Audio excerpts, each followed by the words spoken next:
Hello students. Relation के lecture number 11 में आज हम लोग और भी प्रॉब्लम करने वाले हैं। प्रॉब्लम आ रिलेशन पे जो बेसिक कॉन्सेप्ट्स है वो हमने आपके प्रीवियस वीडियोज़ में हम लोग बात कर चुके हैं। अब चलते हैं हम लोग आगे बात करते हैं प्रॉब्लम आ रिलेशन। आज का जो है वीडियो बहुत ही इम्पोर्टेंट है, इसलिए चूँकि आज जितने भी प्रॉब्लम कराने वाले हैं वो बोर्ड एग्जामिनेशन में श्योर आपके आते हैं।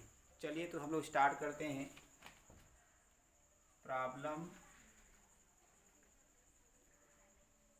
On relation.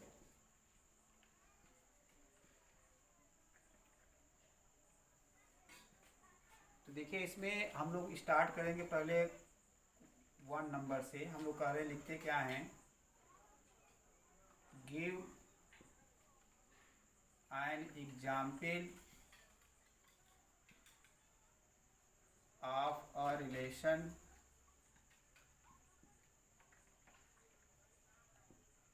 विच इज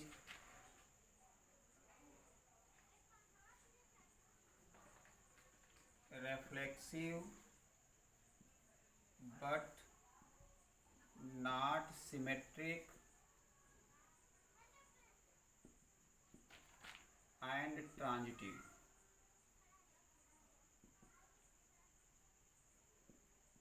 ये आपको एक ऐसा एग्जाम्पल देना है जो कि आपका रिफ्लेक्सिव हो लेकिन वो सिमेट्रिक और ट्रांजिटिव ना हो। चलिए हम एग्जाम्पल लिखते हैं। देखिए तो हम लिखते क्या हैं,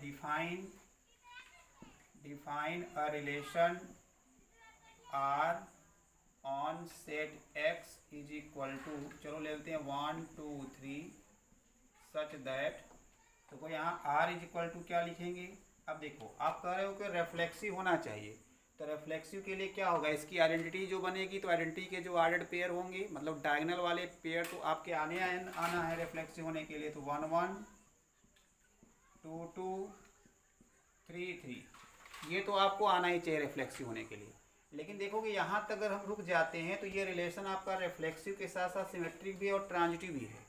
लेकिन हम चाहते हैं कि ये सिमेट्रिक ना हो, तो सिमेट्रिक ना होने का मतलब क्या हुआ, कोई एक ऐसा ऑर्डर पे लीजिए जिसका कन्वर्स मतलब ए बी लीजिए तो बी ए ना लीजिए, तो आपका सिमेट्री खत्म हो जाएगी। जैसे अगर मैं यहाँ पर ले लूँ, अगर 1 2 और 1 2 लिया लेकिन 2 1 नहीं लिया, इसका मतलब सिमेट्री खत्म हो गई। तो ये देखोगे ये रिफ्लेक्सिव है लेकिन सिमेट्रिक नहीं है। अब ट्रांजिटिव चेक करो, ये ट्रांजिटिव है। क्यों ट्रांजिटिव है, देखो 1 1 से 1 2 से तो 1 2, अरे कंपोजिशन निकालेंगे बताया था, 1 1 से है फिर 1 1 से है तो फर्स्ट और लास्ट 1 2, देखो इसके 1 2 इसके अंदर है, 1 2 से 2 2 से तो 1 2 भी इसके अंदर है। लेकिन हम चाहते हैं कि वो ना आए, तो कैसे ना आए, देखो इसका मतलब हमको कुछ ऐसा ऑर्डर पेयर लेना होगा कि जैसे ए बी से है, बी सी से है, तो ए सी से न मिले। अगर ऐसा कुछ हो जाए तो ट्रांजिटिविटी खत्म हो जाएगी। जैसे देखो 1 2 से है, अगर हम इसको कह दें 2 को जो है 3 से कर दें, 1 2 से 2 3 से, तो देखो ये क्या 1 3 से, देखो 1 2 से या 2 3 से, तो 1 3 से इसमें कहीं है क्या 1 3 नहीं है। इसका मतलब ये हुआ कि इसकी ट्रांजिटिविटी भी खत्म हो गई। तो सिमेट्री क्यों खत्म हुई, चूंकि 1 2 है लेकिन 2 1 नहीं है। ट्रांजिटिविटी क्यों खत्म हुई, चूंकि 2 3 है, जो है 1 2 है, 1 2 से है, 2 3 से, लेकिन 1 3 से होना चाहिए, तो 1 3 इसके अंदर है नहीं।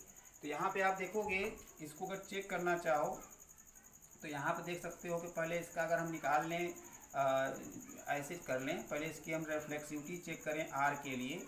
तो इसमें रिफ्लेक्सिव के लिए क्या देखोगे, रिफ्लेक्सिव के लिए देखोगे कि इसका जो आइडेंटिटी होगा, आइडेंटिटी वो सबसेट हो जाएगा किसका, आर का, क्योंकि आइडेंटिटी इसके ऊपर है इसलिए आर का सबसेट है, इसलिए रिफ्लेक्सिव है ये। लेकिन सिमेट्री की अगर हम बात करें,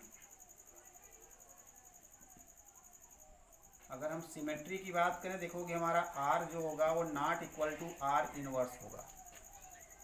और जो ट्रांजिटिव की अगर हम बात करें तो हमने बताया था आपको कि ट्रांजिटिव के लिए आर के साथ कंपोजिशन निकालेंगे तो वो आर का सबसेट नहीं मिलेगा। क्यों नहीं मिलेगा, क्योंकि 1 2 से है, 2 3 से है, तो 1 3 भी इसके अंदर होना चाहिए, नहीं है। इसका मतलब ये आपका रिफ्लेक्सिव है बट सिमेट्रिक और ट्रांजिटिव नहीं है। चलिए हम दूसरा एग्जाम्पल लेते हैं।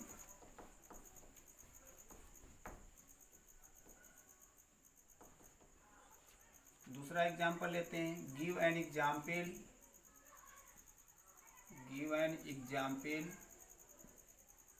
Of a relation which is symmetric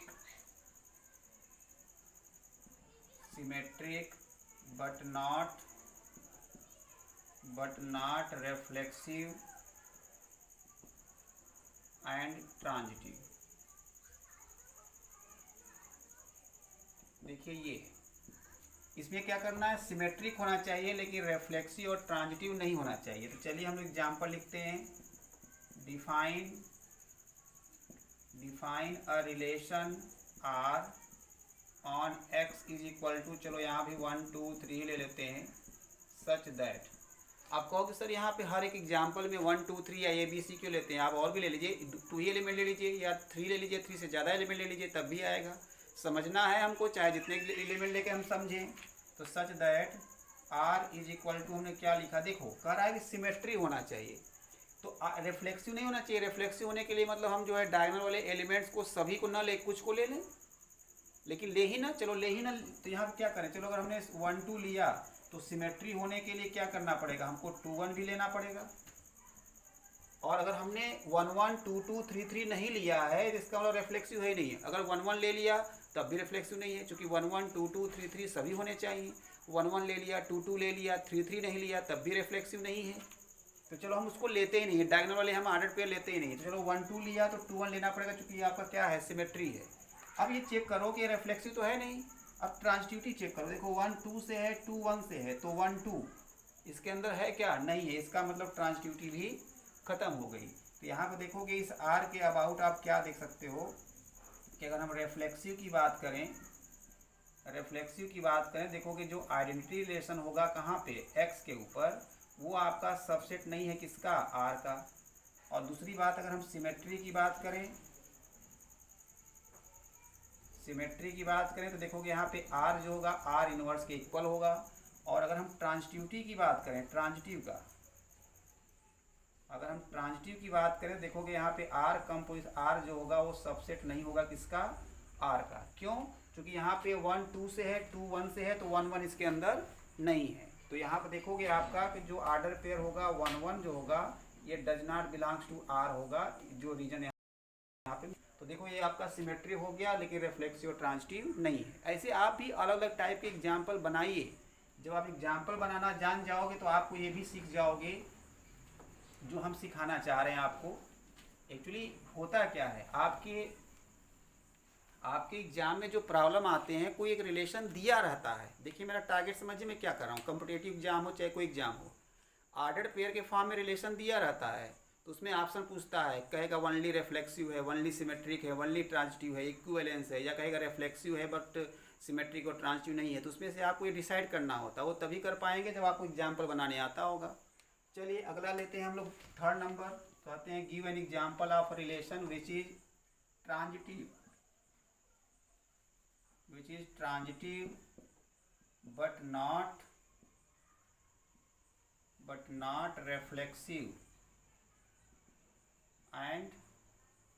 reflexive and symmetric.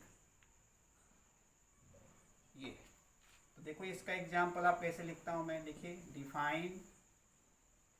Define a relation R on set X is equal to, चलो यहाँ ले लिया 1 2 3 such that R is equal to लेना है हमको। देखो यहाँ पे हमको लेना क्या है, ट्रांजिटिव होना चाहिए, तो रिफ्लेक्सिव नहीं होना चाहिए। तो रिफ्लेक्सिव के लिए पूरे डायगोनल वाले एलिमेंट को छोड़ दीजिए या ले भी ले लीजिए, उसमें से भाई सभी डायगोनल एलिमेंट आर्डर पेयर को न लीजिए, कुछ को ले लीजिए, तब भी तो आपका रिफ्लेक्सिव नहीं होगा।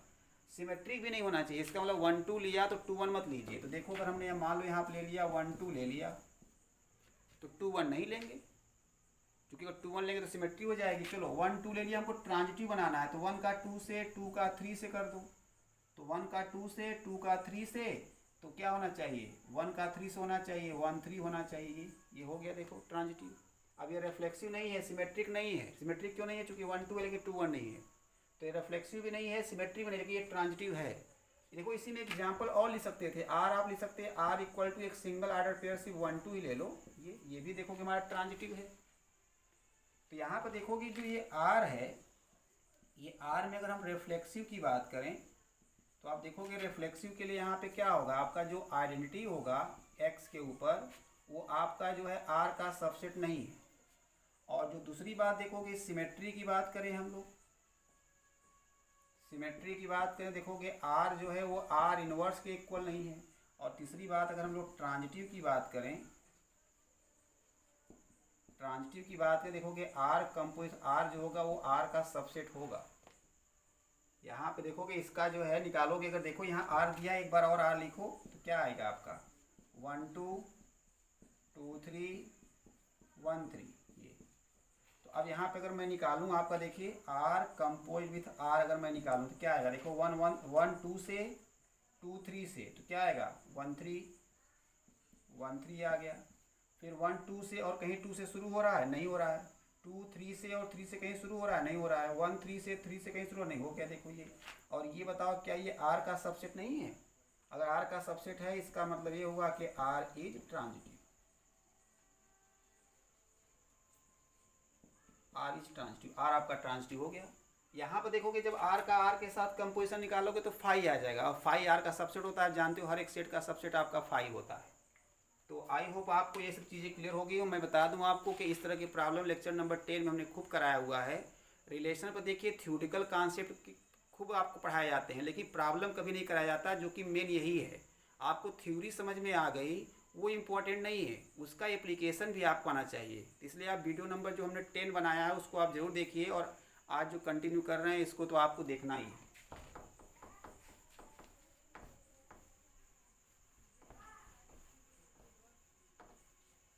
आइए हम लोग बात करते हैं प्रॉब्लम नंबर 4।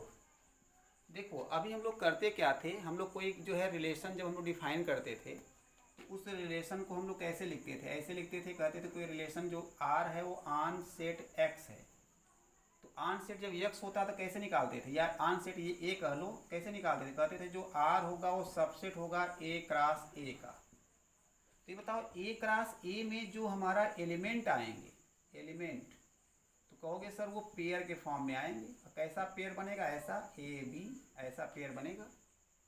लेकिन हम यहाँ पे देखो जो रिलेशन आर है वो डिफाइन करने जा रहे हैं on set N cross N. जब आपने ए पर डिफाइन किया, ए पर, तो क्या निकाला, ए क्रॉस ए निकाला। अब जब आप एन क्रॉस एन पर जब डिफाइन करोगे तो क्या निकालोगे, भाई इस पे डिफाइन कर रहे हो तो क्या करोगे, इस एन क्रॉस एन का जो है प्रोडक्ट निकालोगे एन क्रॉस एन के साथ। जब आप ए पर डिफाइन कर रहे हो तो ए क्रॉस ए निकाल लो, जब इसके ऊपर डिफाइन करोगे तो इसी का इसके साथ निकालना होगा। और ये ऑलरेडी देखोगे यहाँ पे इसके एलिमेंट ऑर्डर पेयर में होगा, इसका एलिमेंट कैसा होगा, ऑर्डर पेयर के फॉर्म में, और इसका एलिमेंट भी कैसा होगा, मान लो यहाँ पे सी डी, ये भी ऑर्डर पेयर के फॉर्म में। और इन दोनों का जब कार्टेशियन प्रोडक्ट निकालोगे तो जो ऑर्डर पेयर मिलेगा उसका एलिमेंट इस टाइप का होगा। देखो ये, इसका मतलब ये हुआ कि अब यहाँ पे जो हम ऑर्डर पेयर हम बनाएंगे वो इस टाइप का होगा। देखो एक ऑर्डर पेयर है, इस ऑर्डर पेयर के अंदर जो 2 एलिमेंट्स हैं खुद वो ऑर्डर पेयर हैं। देखो ये, तो यहाँ पे क्या लिखते थे, यहाँ पर लिखते थे आप ए रिलेटेड टू बी, यहाँ क्या लिखोगे, A B related to C D, ऐसे लिखोगे, A B related to C D ऐसे लिखोगे। तो देखो इसी टाइप में हम एग्जाम्पल आपको लिख रहे हैं, हम लिख रहे हैं यहाँ पे consider a is equal to N cross N, N cross N, and define a relation R on a such that कैसे डिफाइन कर रहे हैं, देखो a B related to C d implies that a plus D is equal to B plus c, इस तरह से define कर रहे हैं। तो अब देखो यहाँ पे क्या है, आपका जान ही रहे हो, यहाँ पे आपका ए B C for every, A B C and D जो है ये कहाँ बिलोंग करेंगे सभी, ये आपका देखो ये नेचुरल नंबर है ना, तो इस natural number belongs to natural number होगा, बिलोंग्स टू नेचुरल नंबर। या अगर आप ए बी और सी डी ऑर्डर पेयर के फॉर्म में लिखोगे तो कहाँ बिलोंग करेगा, एन क्रॉस एन के ऊपर बिलोंग करेगा। तो ये है। अब इसको हमको क्लेम क्या कर रहे हैं, देखो हमको क्लेम ये कर रहे हैं, इसको कह रहा है prove that prove that R is an equivalence relation।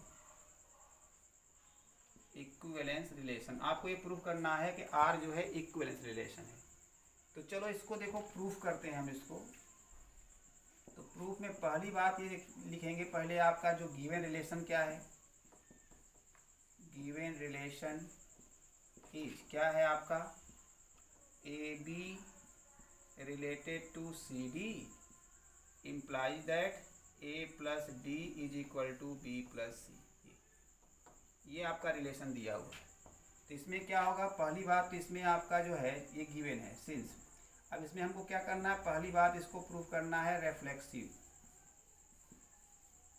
हमको ये प्रूव करना है कि आर आपका रेफ्लेक्सिव है। तो रेफ्लेक्सिव के लिए क्या करते थे, अगर ए रिलेटेड टू बी है तो ए रिलेटेड टू ए लिखते थे, जो चीज़ यहाँ है वही यहाँ लिखते थे। यहाँ पे क्या करोगे, यहाँ ए बी है तो यहाँ क्या लिखोगे, ए बी लिखेंगे, A B related to A B लिखेंगे। तो क्या हो जाएगा बताओ, इसमें ऐसे लिखेंगे,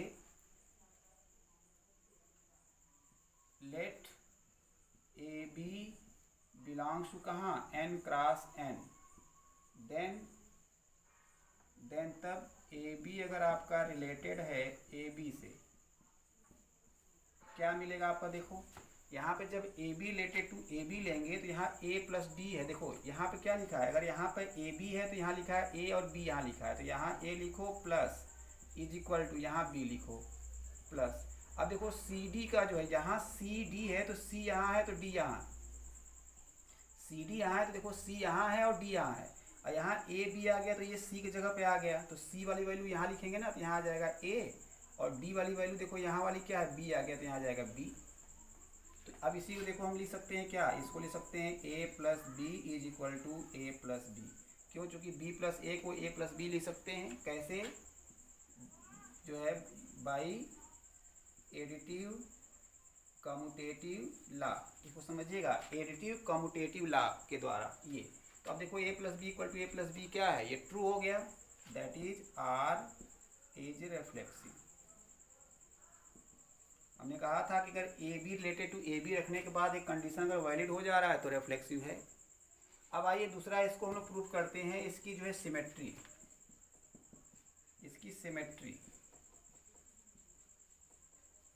देखिए सिमेट्री के लिए हमने बताया था कि टू एलिमेंट्स लेट करेंगे, तो यहाँ पे चलिए हम लोग लेट कर लेते हैं, let A B and C D belongs to N cross N. then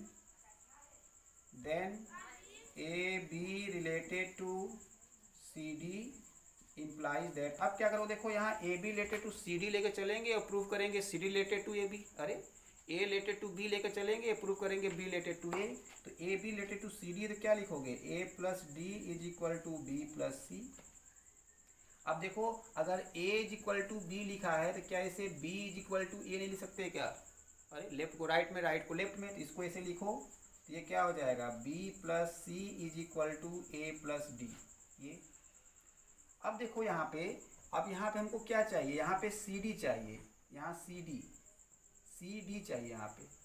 तो क्या करोगे, यहाँ पे देखो सी डी कैसे मिलेगा, यहाँ पे जब ए यहाँ है तो ए यहाँ है, देखिए यहाँ पे ए यहाँ है, तो यहाँ पे हमको सी चाहिए, तो सी कैसे मिलेगा, इसको थोड़ा सा हम अलग से बताते हैं आपको।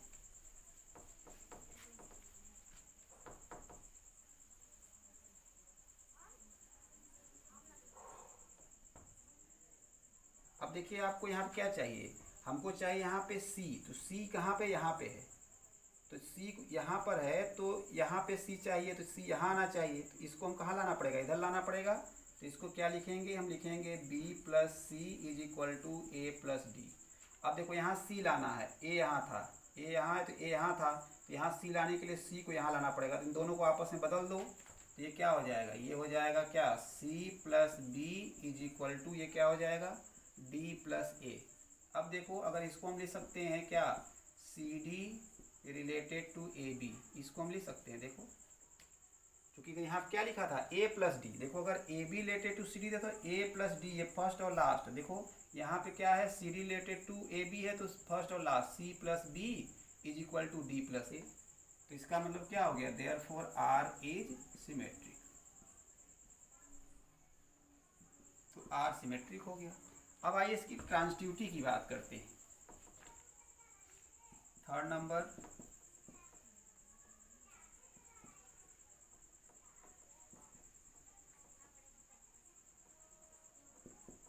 ट्रांसटिव। देखिए ट्रांसटिव के लिए क्या करेंगे, 3 एलिमेंट लेट करेंगे। Let A B C D and E F belongs to n cross n। Then तो देखो यहाँ क्या लेके चलेंगे, A B related to C D and C D related to E F. This is imply that, अब हमको क्या proof करना होगा, A B related to E F proof करना होगा। तो देखो अगर ये है तो क्या लिखोगे, ए plus D is equal to B plus C. And अगर ये होगा, देखो क्या फर्स्ट और last, C plus F is equal to, यानी देखो ए और डी फर्स्ट और लास्ट, और फिर बी प्लस सी बीच वाला, तो फर्स्ट और लास्ट सी प्लस एफ और बीच वाला क्या होगा, डी प्लस ई। अब देखो हमको लाना क्या है, A B related to E F, मतलब सी डी नहीं चाहिए, तो सी डी को आपको हटाना है। तो सी डी कैसे हटेगा, दोनों को ऐड कर दो, A plus D plus C plus F is equal to B plus C plus D plus E. तो देखो यहाँ से डी कैंसिल हो जाएगा, सी से सी कैंसिल हो गया, तो बचा क्या, A plus F is equal to B plus E.